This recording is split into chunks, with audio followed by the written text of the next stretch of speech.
अवस्थापना के लिए पीपीपी परियोजना को प्रोत्साहन। मुख्यमंत्री पुष्कर सिंह धामी होंगे बोर्ड के अध्यक्ष। तो आईएएस और मीनाक्षी सुंदरम को एमडी बनाया गया है। अवस्थापनाओं से जुड़े सभी विभागों में पूंजी निवेश तलाशेगा बोर्ड। तो पर्यटन समेत तमाम सेक्टर में होगा पूंजी निवेश।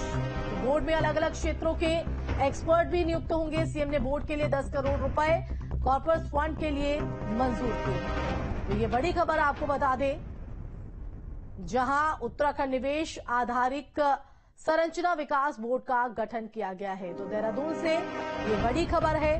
तो यूआईआईडीबी अवस्थापना के लिए पीपी परियोजना को प्रोत्साहन देने के लिए ये गठन कई मायनों में काफी महत्वपूर्ण। मुख्यमंत्री पुष्कर सिंह धामी बोर्ड के अध्यक्ष होंगे। आईएएस आर मीनाक्षी सुंदरम को एमडी बनाया गया है। तो अवस्थापनाओं से जुड़े सभी विभागों में पूंजी निवेश तलाशेगा बोर्ड। पर्यटन समेत तमाम सेक्टर में पूंजी निवेश होगा। और देखिए, उत्तराखंड के विकास के लिहाज से भी ये बोर्ड गठन अपने आप में मायने रखता है। तो बोर्ड में अलग अलग क्षेत्रों के एक्सपर्ट भी नियुक्त होंगे। सीएम ने बोर्ड के लिए 10 करोड़ रुपए कॉर्पोरेट फंड के लिए मंजूर किए हैं। तो ये बड़ी खबर है देहरादून से। उत्तराखंड निवेश आधारित संरचना विकास बोर्ड का गठन, उसका इंतजार भी खासा लोगों को भी था। और अब उत्तराखंड निवेश आधारित संरचना विकास बोर्ड का गठन, यहां पर यूआईआईडीबी स्थापना के लिए पीपीपी परियोजना को प्रोत्साहन। मुख्यमंत्री पुष्कर सिंह धामी बोर्ड के अध्यक्ष। आईएएस आर मीनाक्षी सुंदरम को एमडी बनाया गया। अवस्थापनाओं से जुड़े सभी विभागों में पूंजी निवेश के जो विकल्प है वो बोर्ड तलाशेगा।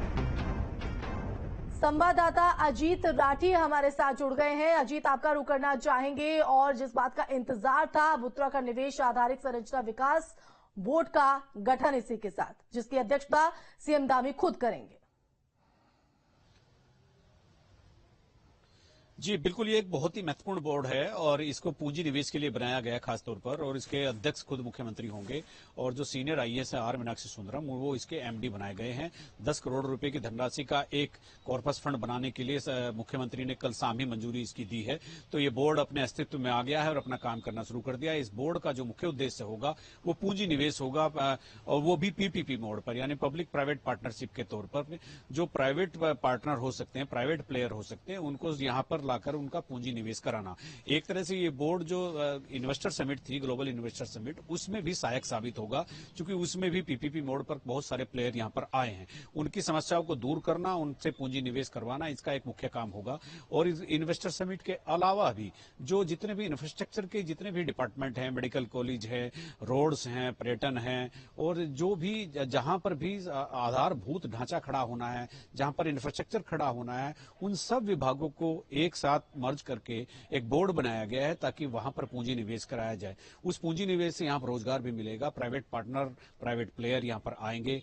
तो बेसिकली यहां पर एक बहुत क्लियर कट इसका मैंडेट रखा गया है कि जो पब्लिक प्राइवेट पार्टनरशिप यानी पीपीपी मोड, यानी जो प्राइवेट पार्टनर है उनको लाना है, उनसे पूंजी निवेश यहां कराना है और प्रदेश का विकास करना है, यहां रोजगार के साधन उपलब्ध कराने हैं। तो इसी के लिए इस बोर्ड का गठन हुआ है। और इस बोर्ड के गठन के भी मतलब यानी उत्तराखंड के विकास के लिहाज से एक बड़ा फैसला अजीत इसको माना जाए। और जिस तरह से आपने बताया कि कई सेक्टर में पूंजी निवेश इस बोर्ड के जरिए होगा, तो किस तरह से धरातल पर इस पूरे खाके को उतारने के लेकर तैयारी बोर्ड की तरफ से?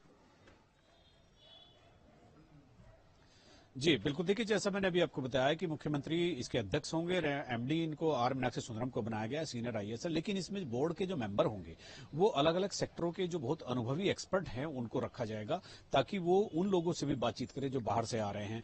कुछ प्राइवेट पार्टनर भी हो सकते हैं जो इस बोर्ड में मेंबर रखे जा सकते हैं, यानी एक अनुभव का लाभ लिया जाना है। एक ऐसे एक्सपीरियंस होल्डर को इसमें रखा जाएगा, स्टेक होल्डर बना करके, जो पूंजी निवेश के बारे में जानकारी रखता हो, उसका ज्ञान रखता हो, उसका